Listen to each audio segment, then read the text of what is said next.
औज़ुबिल्लाहि मिनश्शैतानिर्रजीम बिस्मिल्लाहिर्रहमानिर्रहीम। अस्सलामु अलैकुम वरहमतुल्लाहि वबरकातुहू। नाज़रीन, आप देख रहे हैं LifeChanger.7 TV और मैं हूं आपका मेज़बान हाफिज़ बाबर अली।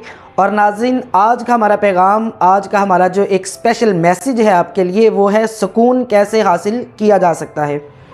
मैं सबसे पहले आपको ये भी एक्सप्लेन करूँगा कि हमने सुकून को हासिल करने का जो तरीका अपना लिया है वो सरासर गलत है, उससे सुकून हासिल नहीं होगा। वो हमने क्या तरीका अपना लिया उसको चंद बातों से मैं एक्सप्लेन करता हूँ आपकी खिदमत में, ज़रा समात कीजिएगा।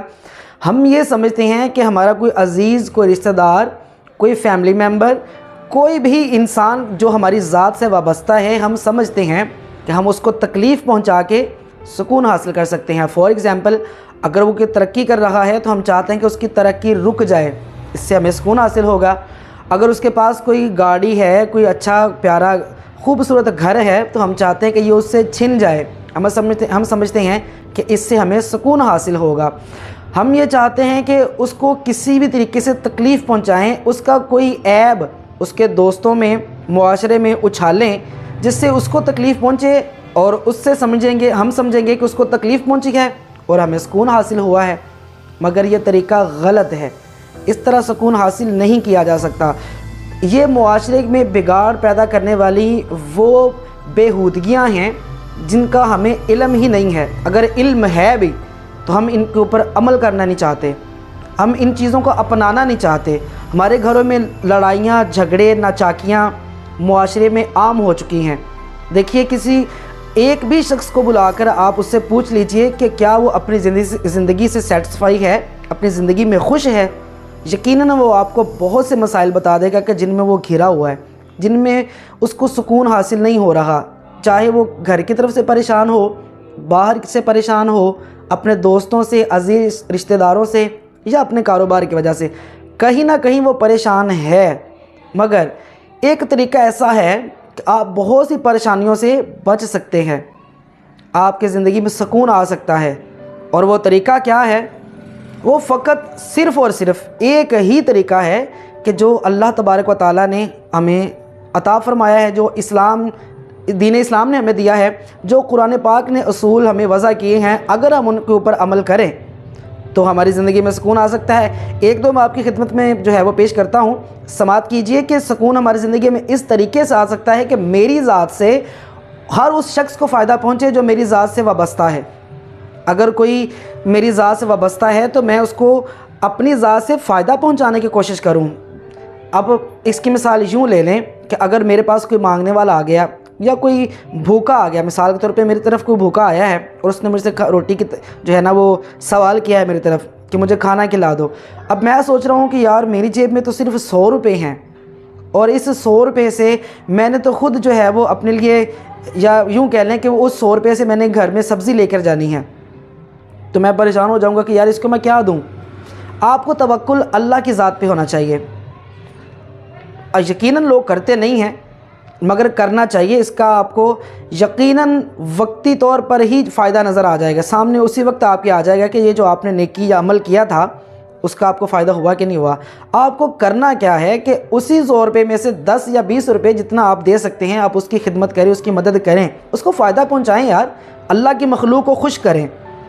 उससे क्या होगा कि जब आप सब्ज़ी लेने जाएंगे तो प्रैक्टिकली करके देख लीजिएगा कि मुझे पूरा यकीन है कि उस सब्ज़ी वाले से जब आप सब्ज़ी लेने जाएंगे तो यकीनन आपको वो मे बी के 20 रुपये की डिस्काउंट कर दे। ऐसा हुआ है, इसलिए मैं ये वीडियो बना रहा हूँ आपकी खिदमत में कि ऐसा हुआ है। मेरा एक दोस्त है, उसके साथ ये वाक़या हुआ और मेरी आंखों के सामने हुआ है। इसलिए मैंने कहा कि यार अल्लाह तबारक व तआला बहुत रहीम और करीम है, वो किसी को भी तनहा नहीं छोड़ता। अगर उसके साथ कोई तिजारत, कोई कारोबार करे, हज़रत उमर फरमाते हैं कि अल्लाह तबारक व तआला, अल्लाह के साथ जो है ना वो तिजारत कर लिया करो। लोग बड़े परेशान हुए कि ए उमर, अल्लाह के साथ तिजारत कैसे कर सकते हैं? हज़रत उमर फरमाते हैं कि आप अल्लाह की राह में एक खर्च करो, वो आपको 10 कर देगा। एक इसकी मिसाल यूँ है कि एक शख्स था, उसने अल्लाह की बारगाह में दुआ की कि या अल्लाह मेरी किस्मत में जितना भी रिज़्क़ लिखा है तो मुझे आज ही अता कर दे। तो उसकी दुआ कबूल हो गई, अल्लाह ने उसकी किस्मत में जितना रिज़्क़ लिखा था उसको दे दिया। अब उसने क्या किया कि जितना वो खा सकता था बाकी उसने सोचा कि यार ये ख़राब हो जाएगा, उसने कहा चलो अल्लाह की मखलूक में इसको बांट देता हूँ। उसने वो सारे के सारा रिज़्क बांट दिया। जब अल्लाह ने देखा कि इसने तो मेरी राह में दे दिया, मेरी मखलूक को दे दिया, अल्लाह ने उसको उसका डबल करके दे दिया। उसने अगले दिन उसमें से फिर अपना हिस्सा खाया, बाकी फिर बांट दिया। अल्लाह तबारक तआला की रहमत को फिर जोश आया कि इसने फिर मेरी मखलूक को खिला दिया। अल्लाह ने उसका 3 गुना करके उसको लौटा दिया। यही सिलसिला चलता रहा। एक वक्त ऐसा आया कि उसके पास इतना रिज़्क हो गया कि रोज़ाना की बुनियाद पर हज़ारों लोगों को खाना खिलाना शुरू हो गया। तो वो एक बुज़ुर्ग के पास गया तो उसने सारा वाक़या सुनाया। तो उसने कहा कि मैं ये चाहता हूँ कि मेरा रिज़्क जो है ना इतना वाफर ना हो, कम हो जाए, मैं तो अपने हिस्से का ख़त्म करना चाहता था। तो वो बुज़ुर्ग भी कोई अल्लाह के वली थे, उन्होंने उसको सबक सिखाने के लिए एक बात कही कि तुम ऐसा करो कि रिज़्क की बेअदबी किया करो। अब वो भी अल्लाह के वली थे, उसको वो जानते थे कि ये ऐसा नहीं करेगा। अगर इसने बेअदबी करनी होती तो ये रिज़्क घर में रख के उसको ख़राब कर देता, मगर इसने रखा नहीं, इसने बांट दिया। तो वो शख्स भी आगे से इस बात को नहीं माना। उसने कहा कि नहीं, मैं ऐसा नहीं कर सकता, मैं रिज़्क को ख़राब क्यों करूं, क्यों ना वो अल्लाह की मखलूक को खिला दूं। तो उन बुज़ुर्गों ने फरमाया कि देखो, जब तुम्हारी ज़ात से अल्लाह की मखलूक को फ़ायदा पहुँचता रहेगा, तुम अल्लाह की मखलूक की खिदमत करते रहोगे, तो अल्लाह भी तुम्हारा रिज़्क कभी कम नहीं करेगा।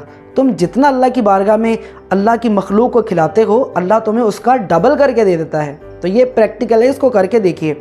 एक अल्लाह के वली थे, एक बुज़ुर्ग थे। तो जब वो मरे, दुनिया से विसाल बा कमाल उनका हुआ, तो कब्र में पहुँचे तो फ़रिश्तों ने उसका सवाब जो है ना हिसाब लेना चाहा। तो ऊपर से आवाज़ आई कि रहना, तो इसका हिसाब ना लेना, इसको बेहिसाब मैंने माफ़ कर दिया और जन्नत में इसको जो है ना भेज दिया है, इसका जो है ना वो दाखिला जन्नत में हो चुका है। तो फ़रिश्ते वापस आ गए। तो उस शख्स ने अल्लाह से सवाल किया कि या अल्लाह, मुझे मेरे किस अमल से बख्शा है? क्या मैंने नमाज़ें पढ़ी, रोज़े रखे, हज किया, ज़कात दी, तेरे अहकामात पे अमल किया? अल्लाह ने फरमाया हाँ, ये तूने सब किया, मगर इनकी वजह से तेरी बख्शिश नहीं हुई। तो उसने कहा या अल्लाह, मेरी बख्शिश किस अमल से हुई है?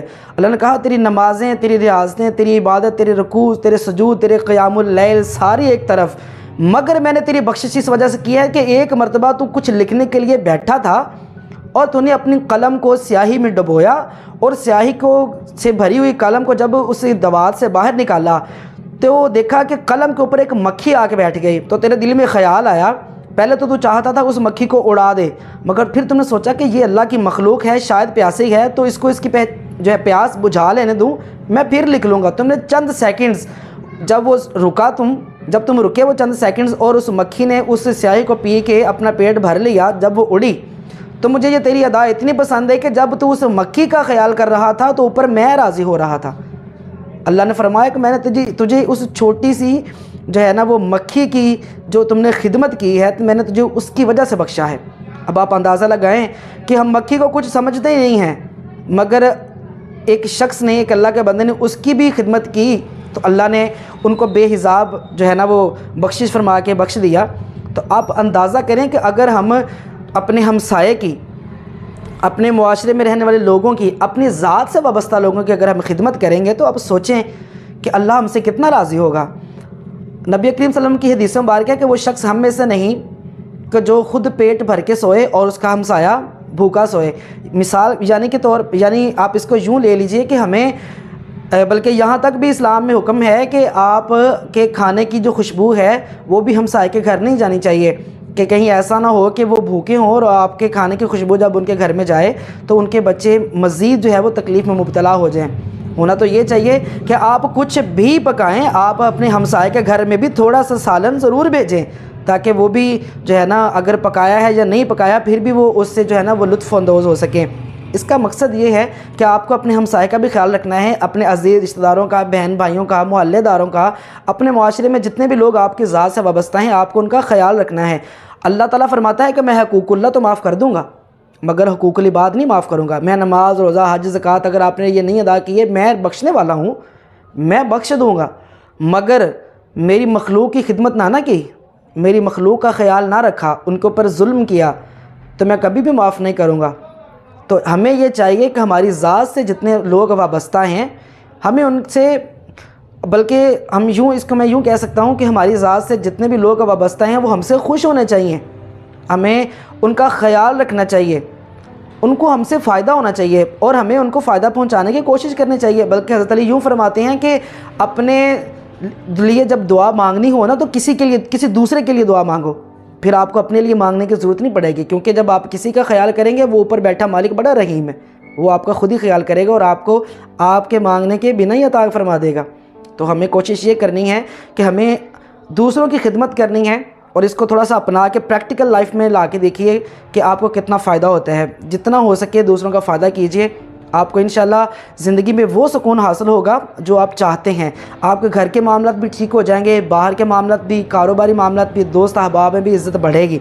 क्योंकि यही वो चीज़ें हैं जो मुआशरे का बिगाड़ हैं कि हमें नफ्सा नफ्सी का जो है ना वो आलम इसका सामना है कि हर तरफ नफ्सा नफ्सी है, हर किसी को अपनी ज़ात से बढ़कर कुछ है ही नहीं। हम किसी दूसरे का ख्याल करते ही नहीं। जब किसी दूसरे का ख्याल नहीं करते तो अल्लाह हमारा ख्याल नहीं करता। हमें अल्लाह की मखलूक का ख्याल करना है, अल्लाह हमारा ख्याल करेगा। इस पैगाम के साथ अपने मेज़बान हाफ़िज़ बाबर को इजाज़त दीजिए कि अल्लाह तबारक व तआला इन बातों पर अमल करने की तौफ़ीक़ अता फ़रमाए। इंशाअल्लाह अगली वीडियो के साथ आपकी खिदमत में फिर हाज़िर होऊंगा। तब तक के लिए अल्लाह हाफ़िज़।